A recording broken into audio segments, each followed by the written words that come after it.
వెంకటేశ్వర స్వామి వారి సంపదను, నవనిధులను రక్షించే దేవతలు తిరుమలలో ఉన్నారని మీకు తెలుసా? తిరుమలలో మహాద్వారానికి ఇరువైపులా విడుపుల్లో ద్వారపాలకుల వలె సుమారు 2 అడుగుల ఎత్తు పంచలోహ విగ్రహాలు కనిపిస్తూ ఉంటాయి. అయితే ఇందులో ఎడమవైపున అంటే దక్షిణ దిక్కున ఉన్న దేవత 2 చేతుల్లోనూ 2 శంఖాలు ధరించి ఉంటారు. ఈయన పేరే శంఖనిధి.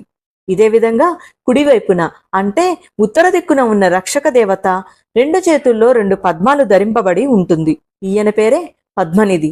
ఈ నిధి దేవతల పాదాల వద్ద అంగుళాల పరిమాణం గల రాతి విగ్రహం నమస్కార భంగిమలో నిల్చుని ఉంటుంది. ఈ విగ్రహం విజయనగర రాజైన అచ్యుతదేవరాయలది. ఆగమ శాస్త్రం ప్రకారం సాధారణంగా ఈ నిధి దేవతలను ఆలయానికి 3వ ప్రాకారం ప్రవేశ ద్వారం వద్ద ఏర్పాటు చేయడం సంప్రదాయం. దీన్ని బట్టి తిరుమల ఆలయం 3 ప్రాకారాలు కలిగిన ఆలయం అని ఈ నిధి దేవతల ప్రతిష్ఠ వల్ల స్పష్టమవుతున్నది. ఆలయం యొక్క మొదటి ఆవరణ ముక్కోటి ప్రదక్షిణం, 2వది విమాన ప్రదక్షిణం, 3వది సంపంగి ప్రదక్షిణం. మహాద్వార దేవతలైన శ్రీ శంఖనిధి, పద్మనిధి దేవతలకు మనస్ఫూర్తిగా భక్తితో నమస్కరిద్దాం. ఈ విషయాన్ని మీరు మొదటిసారి విని ఉంటే మన ఛానల్ని సబ్స్క్రైబ్ చేసి కమెంట్స్లో ఓం నమో వెంకటేశాయ అని పెట్టండి.